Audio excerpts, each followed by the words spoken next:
Hello, I am Jean-François Clairvoy, astronaut of ESA, the European Space Agency, flown 3 times in space on board the space shuttle. I am also the chairman of Novespace. Novespace, a company which owns and operates this aircraft, which works really as a true research laboratory. On board today, we have a special flight because we have scientists from all agencies that are already partner for the space station, the ISS, working on life science. We have people invited by NASA, by the European Space Agency, the French Space Agency, the German Space Agency. And now I had the different people explaining to you the kind of research we do in this aircraft. Sébastien Rouquet. Thank you, Jean-François. Hello, everybody. I'm Sébastien Rouquet, a project manager of parabolic flights in French Space Agency, the CNES. And it is really a very special campaign today because it's an inter-agency partial gravity campaign. So it is dedicated to life science and particularly human physiology. It's a very interesting subject in microgravity because physiology, human life and life science and human physiology depends on gravity. And it is really interesting to study it in microgravity, but also in partial gravity because it allows us to understand physiology, global physiology, our adaptation to space, and to prepare future human spaceflight, but also to understand some disease on the ground, like balance disease, for example. So we have a kind of experiment. We have 8 experiments on board today, and we had a flight today, this morning. We have 8 experiments on board on life science and biology. The one I want to present to show you is a proposal from a neuroscience center, a research center in Lyon, in France, and it is dedicated to understand the equilibrium, the perception of gravity. So, precisely, one test subject will be is seated in this seat, and the operator stimulates his inner ear and perturbates the sensation, the perception of gravity.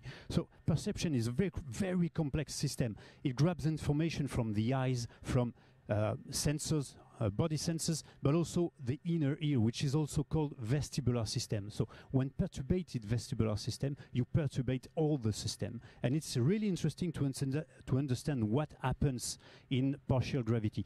This experiment has already been done in 0G or in 1G, but it's really important to feel and to feel the gap between 0 and 1G to fully understand the phenomenon and the very complex machine. So this is one of these experiments, and I will now move to another experiment, interesting experiment, a NASA experiment, which is on board, and I will invite David Martin. Come on, David.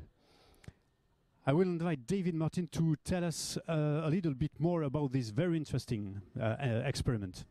Well, the Cardiovascular and Vision Laboratory wants to better understand the vision changes that are occurring with astronauts during long-duration flight. It is our belief that the primary cause for these vision changes is the headward fluid shift that occurs during weightlessness and the congestion in terms of blood flow leading the brain that is caused by that. We're hoping with these flights we can determine if we can sufficiently reduce the amount of headward fluid shift that occurs in spaceflight. And we've done this kind of research before, both on the ground and also on the International Space Station in zero gravity. This gives us the opportunity to fill a knowledge gap by also adding partial gravity to this. And we do that using ultrasound, which they're doing right here, of the neck. Again, looking at blood flow towards the head, or towards and away from the head. And we're also using an eye sensor that goes in the eye that we're not currently utilizing. And that's in addition to blood pressure and heart rate monitoring. And we're hoping the result of all this is that we'll be able to better protect astronauts on longer missions, like possibly to the moon and Mars. Thank you very much, Martin. Now we move to the back of the aircraft, and I will give the microphone to my colleague Katrin Stang from DLR, the German Space Agency. Thank you, Sebastian. Hello, everybody. My name is Katrin Stang. As Sebastian mentioned, I am the DLR Parabolic Flight Manager. And on this very special campaign, we have 3 German experiments on board, and I would like to present 2 of them to you now. To one of them, we are standing quite close, so what you can see behind me is the instrument called Flumias. It was built 3 years ago, and inside of the silver dome, there is a confocal fluorescence microscope. This microscope used frequently in laboratories on ground, but since 3 years we have one available for research in our flying laboratory, the A310. So confocal fluorescence microscopy gives us the possibility to have an insight directly into the living cell and receive pictures in live cell imaging quality, high resolution and 3-dimensional structure over time. Currently on this partial gravity campaign, an experiment from the University of Freiburg is making use of this instrument, and they are interested in how the gravity perception of plants is really occurring, because there are many mechanisms that are still not unknown and have to be unraveled. What we can see in the behind me on the left hand side shown on the screen is now an image, or more it is a stack of images that has been recorded today, and it shows root cells of the plant Arabidopsis thaliana. It's a model organism in biology, and scientists are interested in how really the signal transduction with regards to gravity sensing is happening inside of these cells. And this will give answers on how root tip formation, when they are growing, is really occurring. This also takes us a step further if we think about exploration, because if we one day go to Moon or Mars, we need to know if the plants and how the plants are growing there, and if they are able to grow as they do on Earth. So we will move on to a second German experiment. This is over here. It's an experiment that makes use of test subjects, and it comes from the German Sports University of Cologne.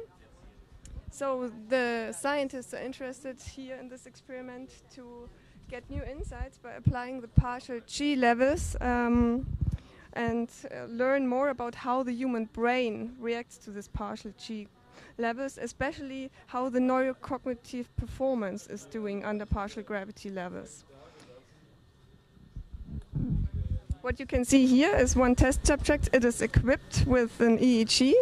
This EEG system will record the cortical brain activity, and for assessing how the human brain is functioning, the test subjects will have to do a lot of tests that are to be answered on the screen, and this is displayed on the screen, for assessing the neurocognitive performance and how the neurocognitive performance really works out.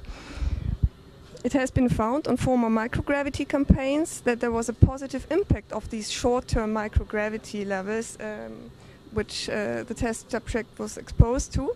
But this is in contrast to findings we know from astronauts from long-term space missions. So, and we hope that with the usage of this partial G level campaign, there will be shed more light into the underlying mechanism, not only for the better and health maintenance of astronauts in space, but also for people on Earth.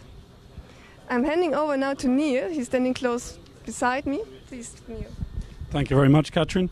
So, hi everyone. I'm Neil Melville. I'm the ESA Parabolic Flight Coordinator. I'm very pleased that ESA has 4 experiments on the flight this week. This is the first one I'd like to talk about.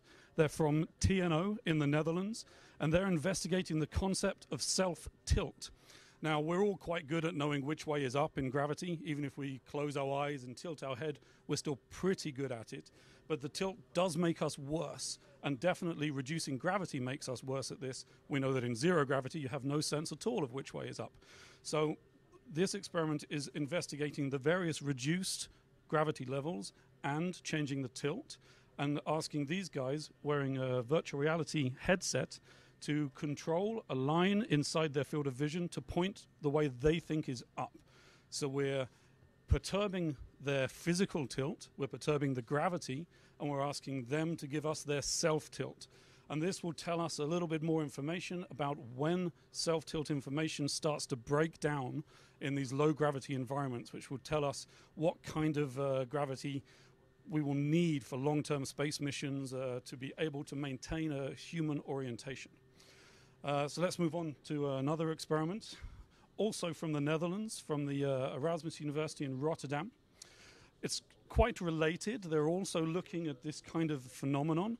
However, they are disentangling the different mechanisms. So rather than having the whole body tilt, you can see it, you can feel it, and you get the inner ear sense. Here, they are perturbing only the inner ear by using an electrode to directly stimulate the nerves. This means that they can induce a feeling of rotation, of tilt, without any physical movement, and then therefore they can use the data to validate the models that we think we have that explain how these mechanisms work in the human brain. And the output that they are measuring here is looking at involuntary eye movements as a result of this electrical stimulation. And again, going through all the different partial gravity levels will allow the scientists to fill in the graph, to fill in the values that we don't yet have. We have numbers for 1G, we have numbers for 0G, and with partial gravity levels we hope to fill in all the numbers in between and validate the understanding that we think we have. Moving on to the third ESA experiment from the University of Freiburg in Germany. They go a step further. They're looking at postural dynamics and how this is affected. So you can see these two platforms that the test subject is standing on. They can move, be perturbed randomly backwards or forwards, together or 1 foot at a time. And the subject is trying to balance. And in 1G, of course, we are very good at this. In 0G, we would be useless and floating off the platform. Somewhere in between, the involuntary human stumble reactions will start to break down. And we're investigating exactly when that happens and how that happens. And this will inform, again, the levels of microgravity, of partial gravity, that can be useful for long-term spaceflight without causing undue problems for the astronauts, because we'll understand what the human form can deal with easily and when it goes too far. So moving on to the fourth experiment. This team is from Northumbria University in Newcastle in the UK. And again, they're looking at postural dynamics, but this time related to the spine. We found from long-term microgravity exposure that certain of the core muscles along the spine degrade quite significantly, but very, very specific ones. So what this team is doing is using electromyography, so wires into the muscles around the spine to measure their electrical activity. And then in different gravity levels, they are perturbing the test subject by pushing with this rod on their back, and the test subject has to try and remain upright using those core muscles. And this response varies from 1G down to 3/4 G, half G, 1/4 G, and we're finding the point at which some of these muscles stop responding in the normal way. And the ultimate objective would be to develop countermeasures, exercises and training that astronauts could do to target those specific muscles to try and mitigate this degradation that we see at the moment. So that concludes all of the experiments on the plane. We've been very glad to welcome you here and show you what we're doing. We hope you got a feel for it. We had a great first flight this morning. We're hoping for 2 more good flights in the next 2 days. And of course, we have to thank Novaspace, who have hosted us here the last couple of weeks, have worked with us for months to prepare all of this. They run this plane wonderfully for us, and it's a real pleasure to be here every time in this remarkable laboratory. So thank you very much, Jean-Francois. Thank you, Neil. So now that you had a good description of the interesting things, interesting science we do on board the aircraft, come with me. I will show you another fun part. This is how we do it in the cockpit.